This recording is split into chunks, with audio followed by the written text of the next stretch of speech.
Hi నమస్తే welcome to Swapna creative works. ఈరోజు నేను మా వారు కలిసి పట్టిసీమ గుడికి వెళ్దామని ఎర్లీ మార్నింగ్ 7:30కి స్టార్ట్ అయ్యామండి. రోడ్డు అయితే చాలా బాగుందండి. రోడ్డుకు ఇటు అటు చెట్లు, పచ్చదనం అయితే చాలా బాగుంది.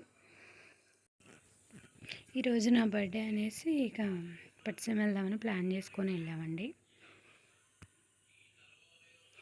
దారిలో మనం వెళ్తూ ఉంటే అక్కడ కొవ్వాడ జలాశయం అని ఒక జలాశయం ఉందండి. చూడడానికి అయితే చాలా బాగుంది. వాటర్ కూడా చాలా ఉన్నాయండి అక్కడ. చుట్టూరు కొండలు, మధ్యలో అట్లా వాటరు చాలా బాగుందండి. ఇది మంచి ఫొటోస్ ప్లేస్ కూడా అనుకోవచ్చు. ఈ కొవ్వాడ చేతులు కాళ్ళు అట్లా ఇరిగిన వాళ్ళకి నాటుకట్లు కూడా కడతారండి ఈ కొవ్వాడలో. మనకి జంగారెడ్డిగూడెం నుంచి పోలవరం వెళ్ళే బస్సు ఎక్కితే ఇవన్నీ దారిలో కలుస్తాయండి, చూడొచ్చు. నేనైతే గబగబా బండి ఆపేసి ఒక 2-3 ఫోటోలు తీసేసి వీడియో తీసానండి. అంత బాగుంది ప్లేసు. నాకైతే చాలా బాగా నచ్చింది. మొత్తానికి పట్టిసీమ అయితే ఎంటర్ అయిపోయామండి. పట్టిసీమ వచ్చేటప్పటికి టైం వచ్చి 8:30 అయింది.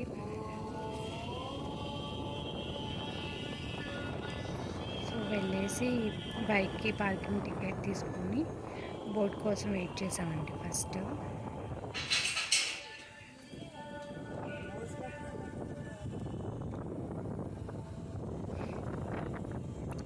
బోట్ రావడానికి టైం పడుతుందని సరే ఇక్కడ వీడియో షూట్ చేద్దామని వీడియో షూట్ చేశా. ఇక్కడ పెద్ద ఆంజనేయ స్వామి విగ్రహం ఉందండి. ఇక్కడైతే చాలామంది పూజలు చేస్తున్నారు ఆంజనేయ స్వామి విగ్రహం దగ్గర. ఇదంతా ఘాట్ అనమాట.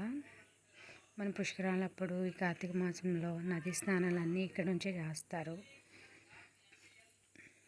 మా వారైతే బోట్ కోసం వెయిట్ చేస్తున్నారు అనమాట. ఇంకెంతసేపటికి వస్తుందని వెయిట్ చేస్తూ చూస్తున్నారు. సో కనిపిస్తుంది కదా, దాని దగ్గర ఆ మధ్యలోకి వెళ్ళాలన్నమాట. మేము బోట్ కోసం వెయిట్ చేస్తున్నాం.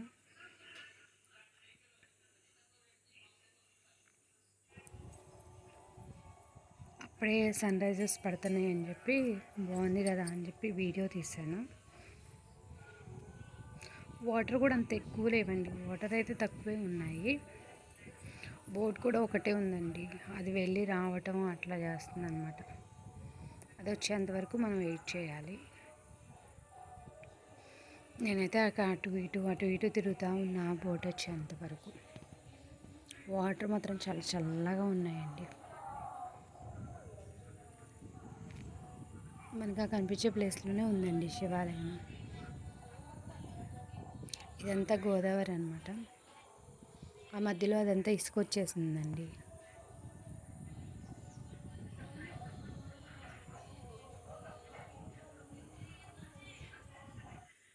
సో మొత్తానికైతే బోట్ ఇట్టే పక్కకు వచ్చేస్తుంది అనమాట.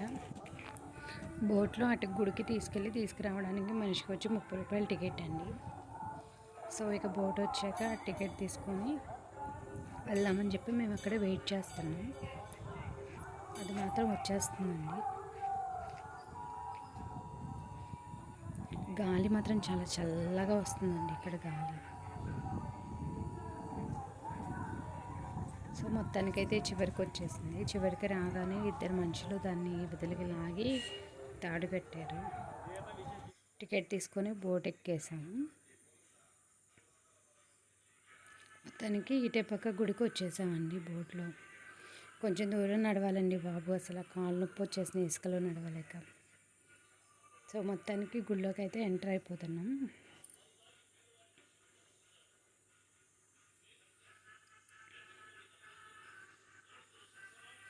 ఇక్కడ గుడిలోకి రాగానే సైడ్ టికెట్ తీసుకోనండి, దర్శనం టికెట్ అవి. సరే నేను దర్శనం టికెట్ తీసుకోవడానికి వెళ్ళాను.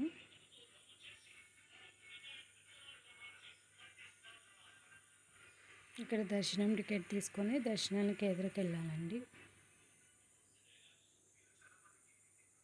సో టికెట్ తీసుకునేసి ఇక స్టార్ట్ అయ్యాం దర్శనానికి వెళ్దామని.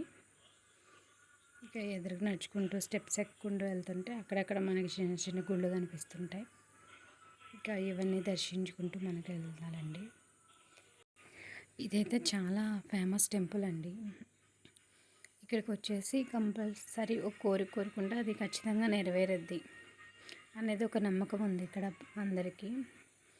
ఇక శివరాత్రికి అయితే అసలు ఖాళీ ఉండదండి. ఇప్పుడు కూడా కార్తీక మాసంలో సోమవారం వస్తే అసలు ఖాళీ ఉండదు, అంతమంది జనం వస్తూ ఉంటారు.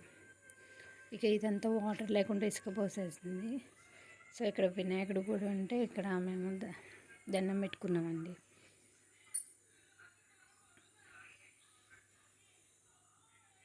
ఇక దండం పెట్టేసుకొని ఇక ఎదురికి దర్శనానికి అయితే వెళ్ళామండి. ఇక్కడ ఏంటంటే లోపలకి ఎంటర్ అయ్యాక cell phones are not allowed అన్నారు. ఇక సరే అని పక్కన పెట్టేసామండి. ఇక్కడైతే గుడి యొక్క స్థల పురాణం కూడా రాసిందండి, మనం చదివి దాని గురించి తెలుసుకోవచ్చు. Thanks for watching.